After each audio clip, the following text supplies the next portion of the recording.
Oke, assalamualaikum warahmatullahi wabarakatuh. Pada kesempatan ini kita akan membahas mengenai kinetika kimia. Nah, jadi apa sih itu kinetika kimia? Kinetika kimia di sini membahas laju berlangsungnya reaksi kimia, atau juga energi yang berhubungan dengan proses tersebut dan mekanisme berlangsungnya reaksi. Seperti yang kita ketahui bahwa di alam itu reaksi kimia ada yang berlangsung lambat, sangat lambat, cepat, ataupun sangat cepat. Nah, misalnya kita lihat pada gambar. Oke, untuk gambar pertama ini adalah proses korosi besi. Nah, di sini korosi besi. Oke, pada proses korosi besi ini termasuk reaksi yang berlangsung lambat.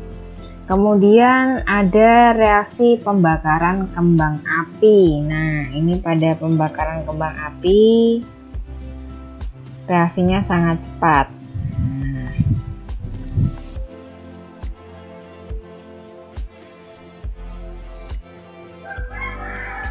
Nah, selanjutnya yang ketiga, di sini kita lihat pembentukan stalaktit dan stalagmit di dinding-dinding gua. Nah, ini reaksinya merupakan reaksi yang sangat lambat ya.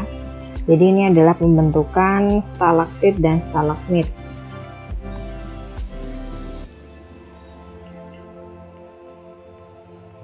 Nah, selanjutnya ada proses browning. Nah, di sini proses browning itu terjadi ketika daging sayur-sayuran atau daging buah-buahan kita biarkan di udara terbuka. Nanti lama-lama daging buah itu ketika kita sudah kupas atau kita iris, dia akan berwarna menjadi coklat.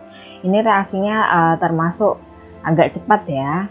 Kemudian reaksi pengelasan. Nah, pada saat pengelasan ini reaksinya sangat cepat.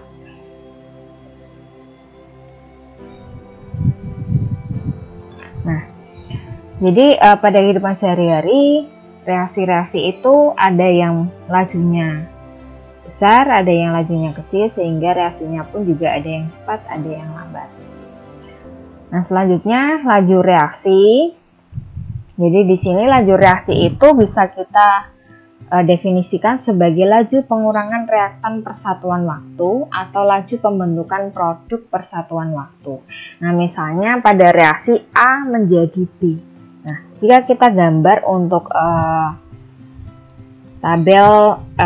untuk diagram konsentrasi versus waktu ya. Nah, di sini adalah konsentrasi, kemudian yang di sumbu horizontalnya adalah waktu. Nah, kita bisa lihat kalau seandainya pada ini posisinya A ini bertindak sebagai reaktan ya, kemudian B-nya ini adalah sebagai produk. Nah, di sini A awalnya kan dia pasti punya konsentrasi ya. Nah, dia akan berkurang seiringnya waktu. Nah, jadi kalau kita gambar tuh seperti ini. Nah, kemudian yang B awalnya tidak ada, kemudian dia bertambah dengan seiringnya waktu. Nah, jadi laju reaksi itu bisa kita tuliskan sebagai laju pengurangan reaktan persatuan waktu, kemudian atau laju pembentukan produk persatuan waktu. Nah, karena reaktan itu berkurang, maka kita berikan tanda minus. Di sini kita gunakan tanda minus, ini menunjukkan bahwa konsentrasi dari reaktan itu berkurang tiap satu satuan waktu, sedangkan untuk produknya kita berikan tanda plus yang menunjukkan bahwa produk itu bertambah dengan seiringnya waktu. Jadi bisa kita tuliskan untuk laju reaksinya bisa disimbolkan dengan V besar atau R kecil, yakni sama dengan min delta konsentrasi A per delta T atau plus delta konsentrasi B dikalikan per delta T.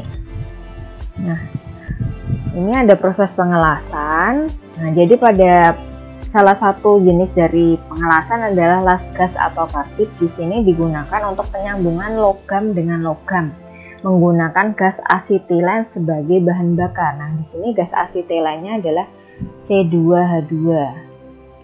Nah, Kemudian prosesnya sendiri, asetilen ini dibakar dengan oksigen sehingga menimbulkan nyala api dengan suhu sekitar 3500 derajat Celcius sehingga dapat mencairkan logam induk dengan logam pengisi. Nah, bahan bakarnya bisa menggunakan gas asetilen, gas propen. Gas propen itu gas propana, berarti mungkin ini untuk sumbernya diperoleh misalnya dari LPG. Kemudian juga bisa menggunakan las dari hidrogen. Nah, kemudian untuk gas asetilen sendiri ini diproduksi melalui reaksi antara kalsium karbida dengan air. Jadi reaksinya CaC2 plus 2H2O menjadi CaOH2 kali plus C2H2. Nah, bagaimana dengan hukum laju reaksinya atau rumus dari laju reaksinya? Berarti bisa kita tuliskan di sini. Nanti laju reaksi terhadap CaC2 berarti laju reaksi terhadap CaC2. Nah, karena CaC2 posisinya sebagai reaktan, maka min delta konsentrasi CaC2 per delta T. Selanjutnya bagaimana laju reaksi terhadap H2O? Nah, berarti sama karena posisinya sebagai reaktan, maka min delta konsentrasi H2O per delta T. Nah, ini per delta T ya. Kemudian laju reaksi terhadap CaOH2 kali. Nah, di sini berarti bisa kita tuliskan, nah, posisinya CaOH2 kali itu sebagai produk, berarti ini plus delta konsentrasi CaOH2 kali ya. Nah, per delta T. Kemudian V dari C2H2 sama kayak tadi, berarti plus delta konsentrasi C2H2 per delta T. Nah, jadi untuk yang reaktan kita berikan tanda minus karena dia berkurang seiringnya waktu, sedangkan untuk produk kita berikan tanda plus karena dia bertambah dengan seiringnya waktu. Nah, sebagai contoh, pada reaksi ini ya, peruraian N2O5 ini menjadi 4NO2 plus O2. Dalam waktu 100 detik berkurang gas N2O5 sebanyak 1,08 gram. Nah, hitunglah laju reaksi untuk N2O5, NO2, dan O2. Nah, berarti langkah pertama yang harus kita cari adalah kita tentukan dulu mol dari N2O5. Nah, berarti jumlah molnya berarti melihat dari masanya ini ya. Nah, masanya adalah 1,08. Kita bagi dengan MR-nya, MR dari N2O5. Nah, berarti di sini 1,8 dibagi dengan MR-nya N2O5 berarti 2 kali 14 ditambah 5 kali 16. Berarti adalah 1,8 per 28, ini 2 kali 14, 28 ditambah 80 ya. Berarti adalah 1,8, maaf ini 1,08. Jadi ini 1,08 ya. Nah, berarti 1,08 dibagi dengan 108 berarti adalah 0,01 mol.